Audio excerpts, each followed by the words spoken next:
All right. So for the first slide, the requirement is you need the autobiography as the title. You need your full name, the class period, at least one photograph of you, and your favorite quote. Please include the author. So a lot of you have no idea what quote you want to use. You could just go to Google and type quotes. So maybe you want a sports quote, maybe you want an inspirational quote, maybe you want an artistic quote. You can type that in Google and all types of quotes will come up. Popular quotes, quotes from famous people, inspirational, happy. Based on what quote you want, you can type that easily in a search. Okay? And be careful, you need to include the author. I highlighted that because some people forget. That is how you'll lose points. If you don't have the author who said the quote, then you're not giving them credit, and that is not okay. I also put include visuals, so that's important. Slide number 2. What are you passionate about? Examples of your artwork or sketches, if you have any. Your pets, favorite music, sports, inspirations, favorite color, people that inspire you, etc. So whatever you can think of that you would like to share with me. Maybe you do something that is unusual, like me. I go fishing. So I shared that with you guys. I like to go on safari. I wish I could go all the time. I went when I got married, and that was 13 years ago, and it was one of the best experiences of my life, and I wanted to share that with you. Okay? When could you be your history about your life? It could be your past, it could be your present, and or future. So I want to see visuals. Where are you from? Your background? Where do you see yourself going in your future? I'm trying to get to know you better. Why do you have these goals in life? That is important. If we don't have goals, then we will be less likely to accomplish things in our life. How are you going to fulfill your goals? What is your plan? Be detailed. I want you guys to strategize ideas to complete goals for your future. And if somebody hadn't done that for me, I don't think I would have amounted to much because I never really thought about my future when I was young. I had a lot of struggles that I didn't share in my PowerPoint presentation. I left home when I was 14 years old, and luckily I had some people in my life that were there for me and guided me. And so I was able to turn it around. And if somebody hadn't asked me what my plan was, I don't think I would have gotten there very quickly.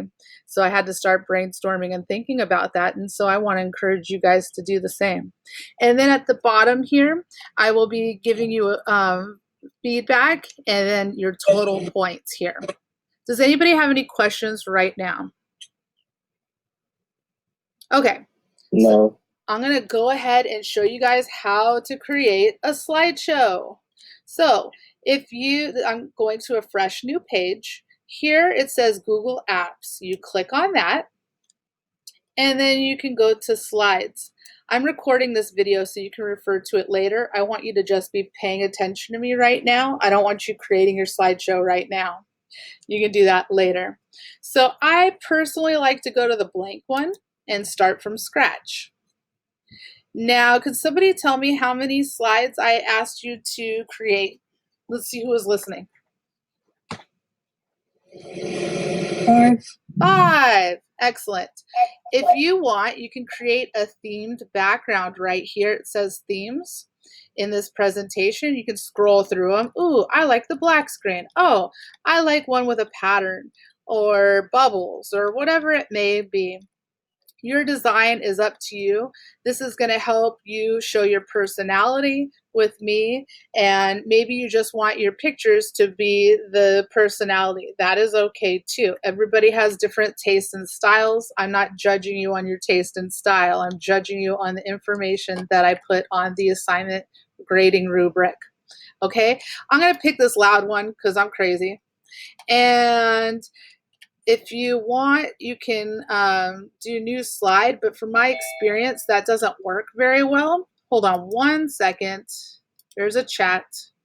What do I do if you don't have any photos? take some right now. You got a Chromebook that has a camera, and you can also use examples from the internet, but you have a camera on your Chromebook, correct? Or your cell phone. Take pictures. It's up to you.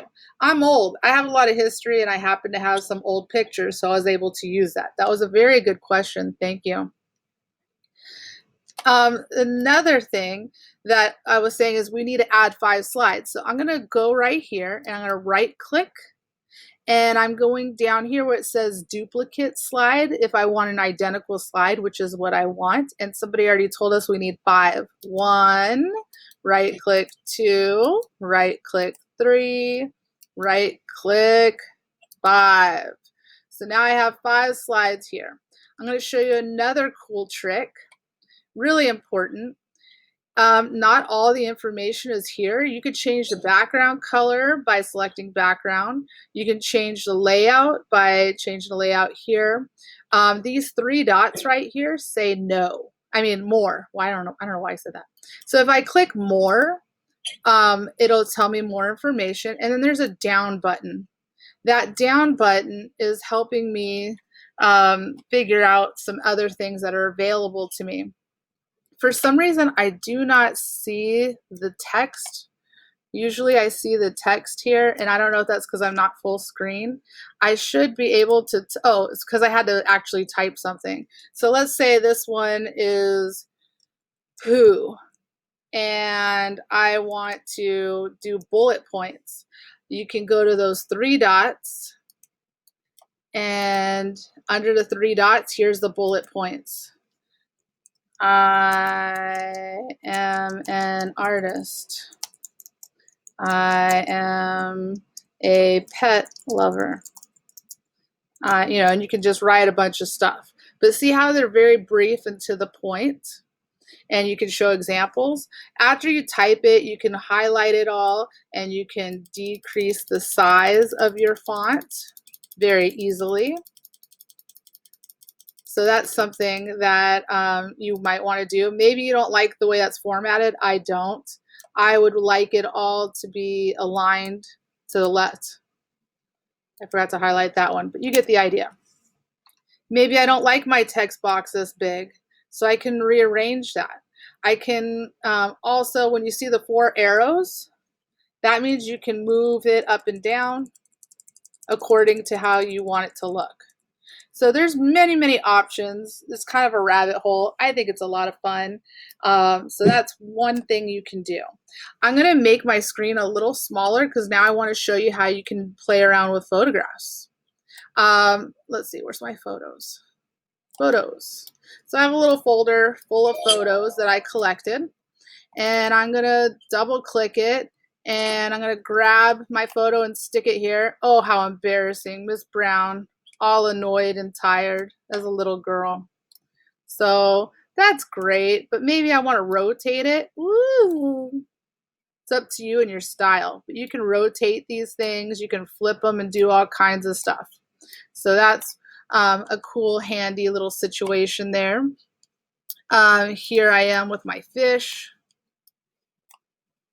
And maybe I want to shrink it down smaller. You always want to use the corner. You never want to use the sides because then you're going to make yourself super skinny or super wide. Oh no. No, no, no, no, no, no. So you always use the corner to go larger or smaller so you look proportionate. If your photograph is grainy, you need to keep it smaller. We don't want grainy images, okay?